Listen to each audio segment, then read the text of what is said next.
जो कोविड-19 की वजह से भारत में फंसे हुए हैं और जिनका वीज़ा एक्सपायर हो गया है या होने वाला है, उनके आवेदन देने पर वीज़ा की अवधि 3 मई 2020 तक निःशुल्क बढ़ाई जाएगी और उन पर किसी तरह की ओवरस्टे पेनल्टी भी नहीं लगाई जाएगी।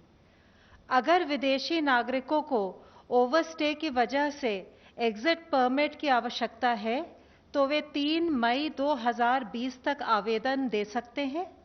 ये एग्जिट परमिट भी उन्हें निःशुल्क दिया जाएगा और 17/5/2020 तक का ग्रेस पीरियड भी दिया जाएगा। यह भारत सरकार द्वारा लॉकडाउन की वजह से फंसे हुए सभी विदेशी नागरिकों के लिए एक सद्भावना का संकेत है। जहां तक आवश्यक वस्तुओं और सेवाओं की स्थिति है, वो संतोषजनक है। लोगों की समस्याओं का निदान करने के लिए सभी राज्य सरकारों और केंद्र शासित प्रदेशों ने कंट्रोल रूम और हेल्पलाइंस स्थापित कर दिए हैं। सभी राज्यों ने आपदा प्रबंधन के लिए स्टेट इमरजेंसी ऑपरेशन सेंटर्स और डिस्ट्रिक्ट इमरजेंसी ऑपरेशन सेंटर्स को भी क्रियान्वित किया है। इनकी डिटेल्स भी गृह मंत्रालय की वेबसाइट पर उपलब्ध हैं। श्रम एवं रोजगार मंत्रालय ने भी संपूर्ण देश में मजदूरों के लिए 20 शिकायत केंद्र स्थापित किए हैं। गृह मंत्रालय का कंट्रोल रूम भी 24/7 अपनी सेवाएं प्रदान कर रहा है। हमारी नई टोल फ्री हेल्पलाइंस 1930 और 1944 पर भी लोगों की समस्याओं का निदान किया जा रहा है। इसके अलावा आज देश के 29 राज्यों और केंद्र शासित प्रदेशों में सिंगल इमरजेंसी रिस्पांस नंबर 112 अपनी सेवाएं प्रदान कर रहा है। इस नंबर से कोई भी पीड़ित व्यक्ति पुलिस, अग्निशमन या एम्बुलेंस सेवा के लिए संपर्क कर सकता है। इस सेवा को आप 112 इंडिया मोबाइल ऐप द्वारा भी इस्तेमाल कर सकते हैं। ये आपातकालीन सेवा लोकेशन बेस्ड ट्रैकिंग या जीपीएस की मदद से पीड़ित व्यक्ति की लोकेशन को ट्रैक करते हुए अतिशीघ्र सेवा प्रदान कर सकती है। कोविड-19 के दौरान लॉकडाउन में, आपातकालीन स्थिति में, इमरजेंसी में लोगों ने इस प्रणाली का काफ़ी उपयोग किया है। गर्भवती महिलाओं ने, बुजुर्गों ने, दिव्यांगजनों ने 112 का इस्तेमाल करते हुए सहायता पाई है। कोविड संबंधी कॉल्स को भी 112 अपनी सेवाएं दे रहा है। हमारी आशा ये है कि इन सब सेवाओं के द्वारा लॉकडाउन पीरियड में हम आपकी समस्याओं को सुलझा पाएंगे। धन्यवाद। धन्यवाद। Health ministry. माननीय स्वास्थ्य मंत्री जी ने कल दिल्ली के लेफ्टिनेंट गवर्नर साहब, दिल्ली के स्वास्थ्य मंत्री और दिल्ली में स्थित सभी हॉस्पिटल्स के सुप्रिंटेंडेंट के साथ एक वीडियो कॉन्फ्रेंस के जरिए बातचीत की, जिसमें उन्होंने हॉस्पिटल से क्रिटिकल नॉन कोविड पेशेंट्स को इक्वल कंपैशन के साथ अटेंड करने के बारे में बताया। उन्होंने कहा कि हॉस्पिटल्स को वॉलंटरी ब्लड डोनर्स को बढ़ावा देते हुए ट्रांसफ्यूजन के लिए सफिशिएंट ब्लड स्टॉक बनाए रखना चाहिए। इसी तरीके से इंडियन रेड क्रॉस सोसाइटी की मदद से किए जाने वाले मोबाइल ब्लड कलेक्शन सर्विसेज का भी उपयोग करना चाहिए। अब तक का डिटेल डेटा अगर हम देखें तो देश में 1992 लोग क्योर हो चुके हैं, जिसके द्वारा अगर हम देखें तो हमारी overall cure percentage is something around 13.85%। कल से टोटल 991 एडिशनल पॉजिटिव केसेस आए हैं, which takes our confirm cases to 14,378 cases. Last 24 hours में 43 न्यू डेथ्स भी रिपोर्ट हुई हैं, taking our total death toll to 480 deaths.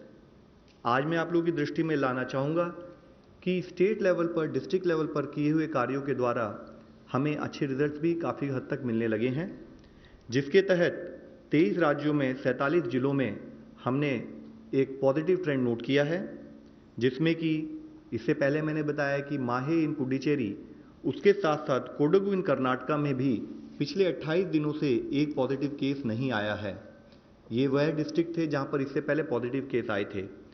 23 जिलों में, 23 स्टेट्स में 45 अदर डिस्ट्रिक्ट है जहां पर भी पिछले 14 दिनों से कोई भी नया केस रिपोर्ट नहीं हुआ है। इससे पहले जिन जिलों के बारे में मैंने आपको बताया था उन जिलों के अलावा 22 नए डिस्ट्रिक्ट्स 12 स्टेट्स में ऐसे आए हैं जहां पर कि पिछले 14 दिनों से कोई केस रिपोर्ट नहीं हुआ है।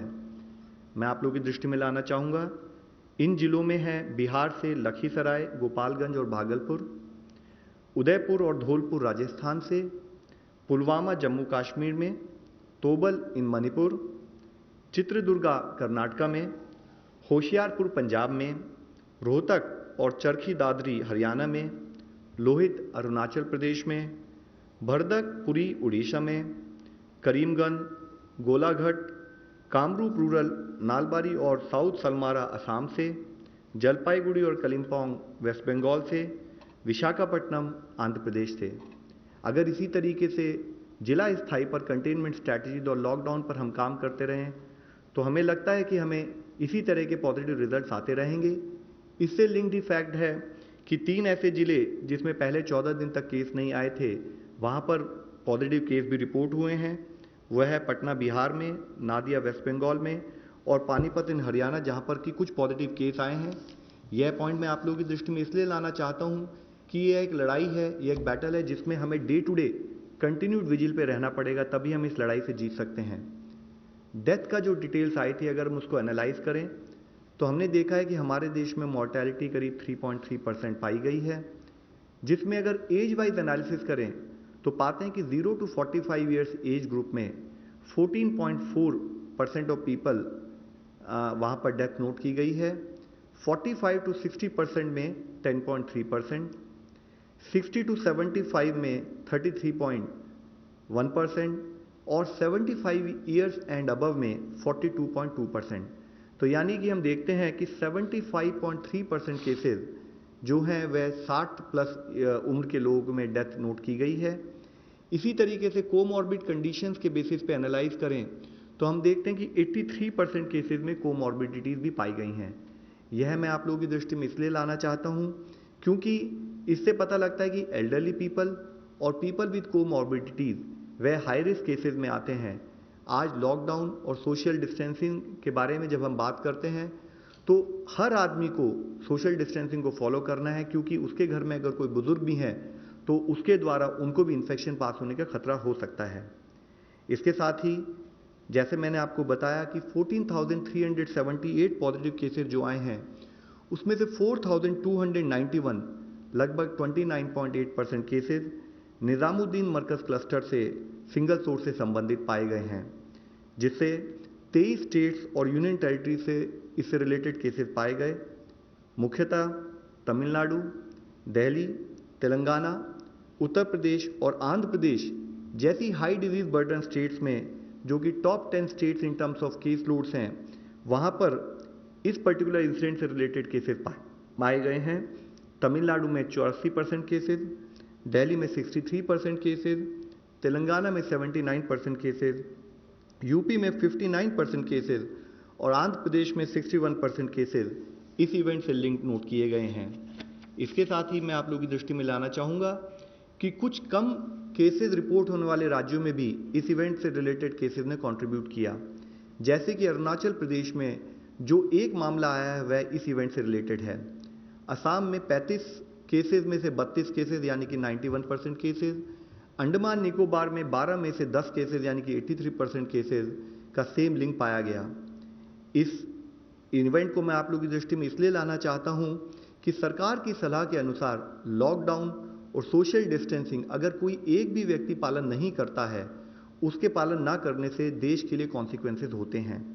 हमें सबको मिलकर यह इंश्योर करना है, हमें सबको मिलकर यह प्रयत्न करना है कि हम सोशल डिस्टेंसिंग से संबंधित दिशा निर्देशों का पालन करें, डिजीज मैनेज करने के लिए लॉकडाउन से संबंधित डूज एंड डोंट्स को फॉलो करें। इसके साथ ही टेस्टिंग मेथोडोलॉजी के केयरफुल रिव्यू करने के बाद आईसीएमआर ने नेशनल टेस्ट टास्क फोर्स की एडवाइस के तहत एक नया दिशा निर्देश जारी किया है, जिसको मैं आप लोगों की दृष्टि में लाना चाहूँगा। इसके द्वारा उन्होंने बताया है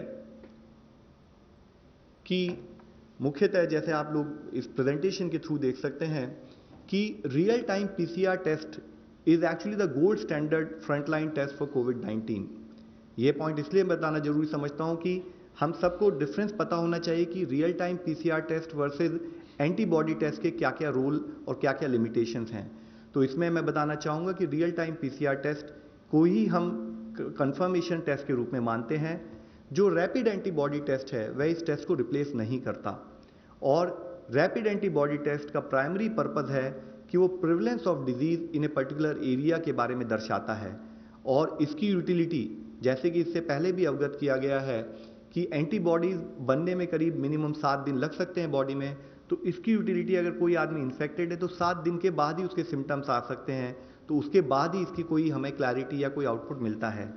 साथ ही रैपिड डायग्नोस्टिक टेस्ट का पर्पस कंफर्मेटरी टेस्ट रूप में ना होते हुए एपिडेमियोलॉजिकल स्टडीज और सर्वेलेंस पर्पसेस के लिए किया जाता है।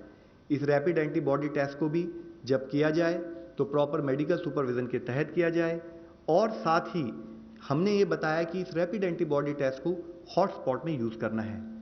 इन केस किसी डिस्ट्रिक्ट, किसी स्टेट में अगर कोई एरिया हॉटस्पॉट के रूप में डिक्लेयर भी नहीं हुआ है, तो हम लोगों ने एडवाइस दी है कि वहाँ पर भी रैपिड डायग्नोस्टिक टेस्ट या तो हॉटस्पॉट का जो इमर्ज हो रहा है उसके एनालिसिस के लिए यूज़ किया जाए, या as a surveillance tool use किया जाए एपिडेमियोलॉजिकल पर्पसेस के लिए, ताकि आइडेंटिफाई किया जाए उन एरिया में जहाँ केसेस नहीं आए हैं।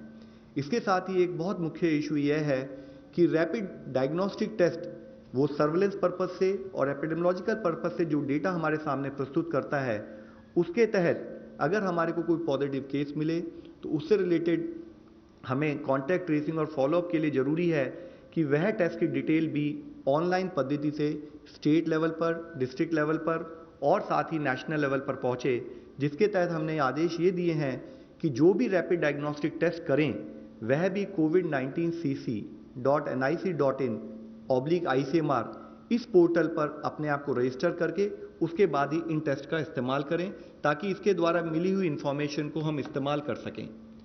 साथ ही देश की टेस्टिंग स्ट्रैटेजी में आप लोगों की दृष्टि में लाना चाहूँगा। इसमें जो बताया गया है कि चाहे वो पीसीआर टेस्ट हो, चाहे वो point of care rapid diagnostic test हो, इनको किस किस लोगों के ऊपर करना है। इसमें मुख्यतः सिम्टोमेटिक इंडिविजुअल्स जिनकी कोई ट्रैवल हिस्ट्री हो, एसिम्टोमेटिक कॉन्टैक्ट्स जो कोई लैब कंफर्म केस के सिम्टोमेटिक कॉन्टैक्ट्स हो उनका टेस्ट होना चाहिए। इसी तरह कोई हेल्थ केयर वर्कर जो सिम्टोमेटिक हो उसका टेस्ट होना चाहिए।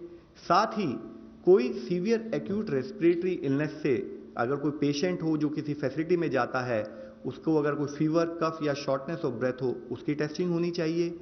और एसिम्टोमेटिक यानी कि जिसके कोई सिम्टम नहीं है उसका तब टेस्ट करना चाहिए जबकि या तो वो किसी हाई रिस्क कंफर्म केस का डायरेक्ट कांटेक्ट हो, और उसकी भी टेस्टिंग तब करनी चाहिए 5वें दिन और 14वें दिन जब वो कांटेक्ट में आया हो, ताकि उसके बेसिस पे हम क्लैरिटी ले सकें कि अगर कोई कंफर्मेटरी टेस्ट है नहीं है।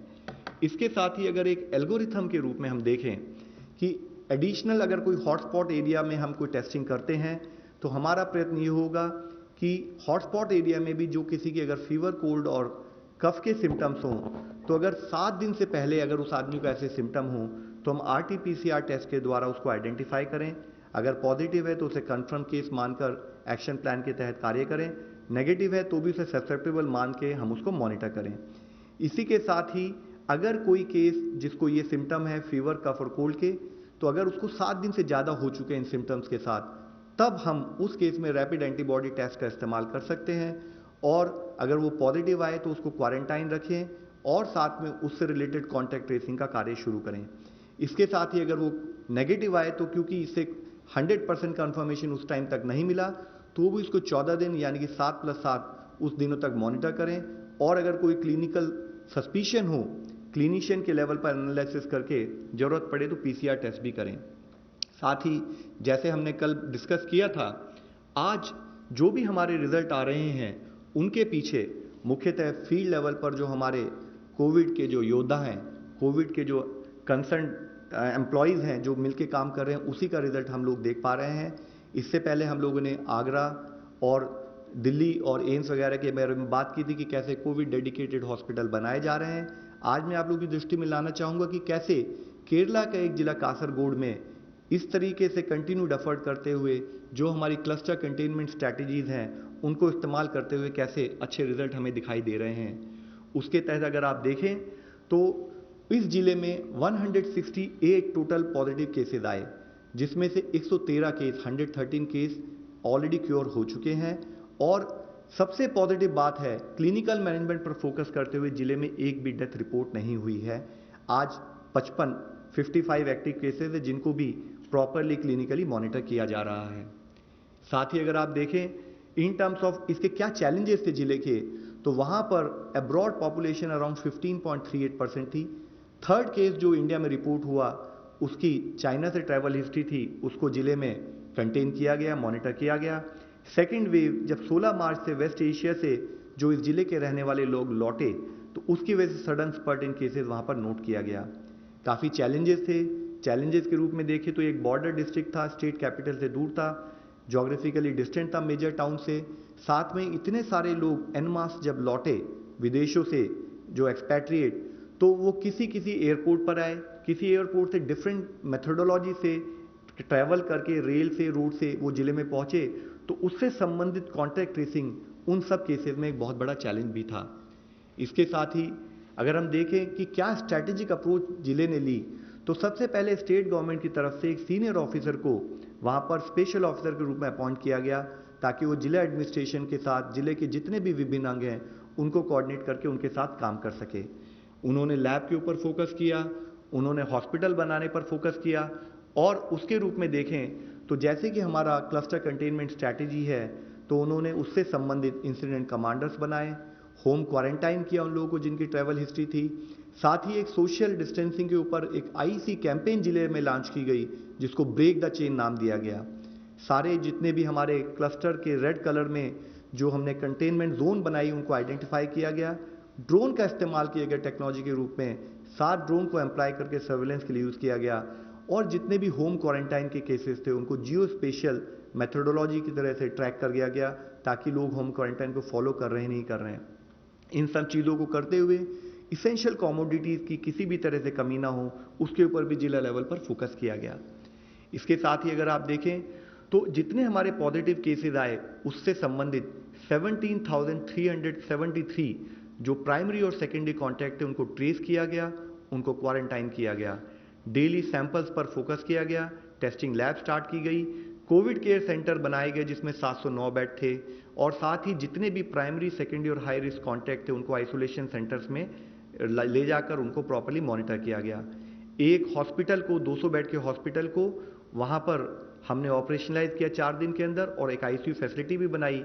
और साथ में हाउस होल्ड सर्वे के लिए जो हमारे फ्रंट लाइन हेल्थ वर्कर्स हैं, आशाज हैं और हेल्थ इंस्पेक्टर्स हैं, उनके द्वारा हाउस टू हाउस सर्वे किया गया।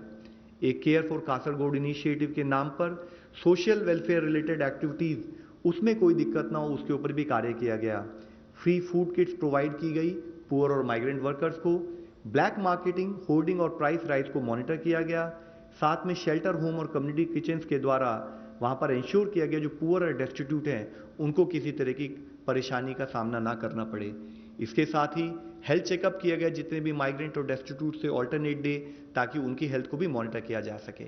जो मेजर एफर्ट रहा वह यह रहा कि जो भी प्राइमरी सेकेंडरी कॉन्टैक्ट्स हैं या हाई रिस्क केसेस हैं, जैसे कि 60 साल एंड अबव, उनको स्ट्रेट अवे क्वारंटाइन करके आइसोलेशन सेंटर्स में ले जाया गया, ताकि उनको इफेक्टिव मॉनिटर किया जा सके। 100% हाउस होल्ड सर्वे किए गए ताकि समटाइम्स मॉनिटर किए जा सकें। इसेंशियल कमोडिटीज़ एक बहुत मेजर इंटरवेंशन रहा, और साथ में इफेक्टिव अवेयरनेस कैंपेन जो भी कार्य किया गया वह कम्युनिटी को मिलाकर, कम्युनिटी को जोड़कर किया गया। और मैं आप लोगों को आखिर में यही बताना चाहूँगा कि we really got to know, we got very positive results कि जब लोग ट्रीटमेंट के बाद, क्योर होने के बाद वो अपने घर लौटे। मैं आप लोगों से अंत में यही रिक्वेस्ट करना चाहूँगा, ये एक हमारी कंटिन्यूड बैटल है, इसमें हम सब लोगों को मिलकर काम करना है, सब लोगों को सपोर्ट करना है। यह समस्त सरकार, संपूर्ण समाज, सब लोगों को मिलकर करने वाला एक उद्यम है, जिसमें हमें कोई भी आदमी, किसी का भी ऐसा ना हो कि हमें सपोर्ट ना मिले, हमें सबका सपोर्ट मिले, और हम इस बैटल में जीत के इस देश की तरफ से एक सक्सेसफुल एग्जाम्पल दुनिया के सामने रखें। धन्यवाद। धन्यवाद। ICMR के लिए क्वेश्चन है, online question. What is the demonstration study that ICMR is doing for HCQ? Is it a randomized controlled trial? If not, what is the design? ये जो हाइड्रोक्सीक्लोरोक्विन की स्टडी है, ये ऑब्जर्वेशनल यानी कोहर्ट है, ये कोई ट्रायल तो कर नहीं रहे हैं। क्योंकि ट्रायल करने के लिए जो बेस चाहिए वो उतना एविडेंस बेस हम ले नहीं पा रहे हैं। इसमें तकरीबन 480 पेशेंट्स एनरोल होंगे। ये 8 हफ्ता चलेगी। ऐसे अंदाज है कि वो शायद उसको 2 महीने का 2.5 महीने का टाइम तो लगेगा ही।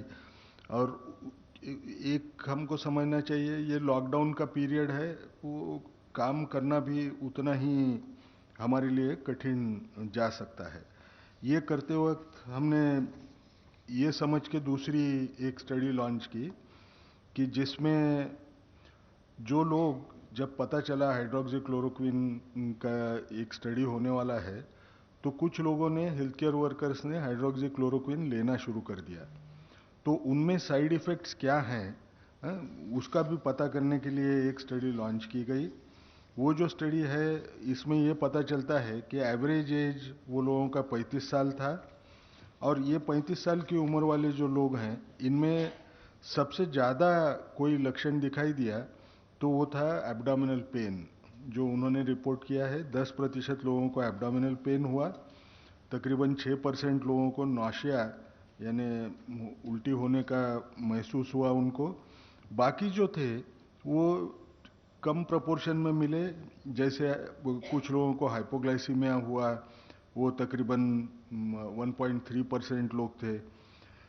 इसमें एक चीज़ उभर के आ रही है कि ये जो हेल्थ केयर वर्कर्स थे, उनमें से तकरीबन 22% जो वर्कर्स थे, उनको या तो डायबिटीज़ था, ब्लड प्रेशर था, या कोई कोरोनरी वैस्कुलर डिसीज़ वाली कोई बीमारी थी, या रेस्पिरेटरी इलनेसेस थे। शायद उसके डर से वो लोगों ने शुरू किया होगा। सबसे जो हमको एक नज़र जो आया, जिसके बारे में सब लोगों ने सोचना चाहिए, कि हेल्थ केयर वर्कर्स रहते हुए भी तकरीबन 14% लोगों ने खुद का ईसीजी भी निकाला नहीं था। तो ये एक किस्म की स्टडी, ये भी ऑनगोइंग है। एम्स में दोनों क्लोरोक्विन के स्टडीज़ हो रहे हैं, जिसमें प्रोफिलैक्टिक भी वो देख रहे हैं और थेराप्यूटिक इम्पैक्ट भी देखने की वो कोशिश हो रही है। सब में एक समझना बहुत ज़रूरी है कि आज के तौर पे डर के मारे हेल्थ केयर वर्कर्स कई साइट पे सारे के सारे ये दवा लेने की कोशिश कर रहे हैं। कुछ साइट्स ऐसे हैं जहां दवा लेने की फ्रीक्वेंसी कम है और उसका असर स्टडी डिज़ाइन पे होता है। हम लोगों को स्टडी करने के लिए दोनों होमोजेनियस पॉपुलेशन वहाँ जो मिलना है, वो हमको मिलने में थोड़ी सी दिक्कत आ रही है। Sneha, CNN News. I'm Sneha from CNN. My question, one to Dr. Ganga Khetkar and the second one to Mr. Love Agarwal. Dr. Ganga Khetkar, to you first. Can you tell us what's really happening as far as Remdesivir is concerned? Is there any possibility of any sort of a trial or any observational study in India if at all we end up producing this domestically? And to Mr. Agarwal, I want to ask you, there are several hospitals in the country, I know of 2 at least in Delhi, who are pool testing normal people, normal patients coming in for other things to a hospital, who are non-COVID-19 patients. Is that something that is permitted? Is that something that is allowed? Gangaram is doing it, Max Hospital is doing it. ये remdesivir जो है, ये दवा, ये virus जो बच्चे पैदा करता है, उस वक्त एक RDRP करके उसको एंजाइम लगता है, जीन है, वो पॉलीमरेज एंजाइम होता है, उसके ऊपर असर करता है। इसकी वजह से ऐसे लगा कि वो इबोला में काम जितना करता है वो शायद इधर भी काम करेगा, इसलिए स्टडीज़ हुए। जो स्टडीज़ अभी पब्लिश्ड हैं वो ट्रायल के नहीं हैं। उन्होंने जो कंपैशनेट यूज़ पे लोगों को दिया, उसका पूरा डेटा इकट्ठा करके उन्होंने, उनका ये निर्णय उनको दिखा कि 68% लोगों में ऑक्सीजन डिमांड ये कम हो जाती है। लेकिन गिलियड साइंस जो वो कंपनी है जो रेमडेसिविर तैयार करती है, उसने 5,500 पेशेंट के ऊपर एक ट्रायल शुरू की है, जिसमें वो दवा 5 दिन वर्सेस 10 दिन ऐसे डोज का कंपैरिजन हो रहा है। उनका कहना है कि ये दवा शायद काम करती है, लेकिन इसका अभी भी इंटरिम एनालिसिस जो होता है आधी ट्रायल होने के बाद में, उसका भी वो इंटरिम एनालिसिस का डेटा अभी बाहर नहीं है। लेकिन कंपनी वाले बोलते हैं कि शायद इससे फ़ायदा होगा, ऐसे दिखाई देता है, और वो 5 दिन की दवा ही अच्छी दिखेगी ऐसे समझता है।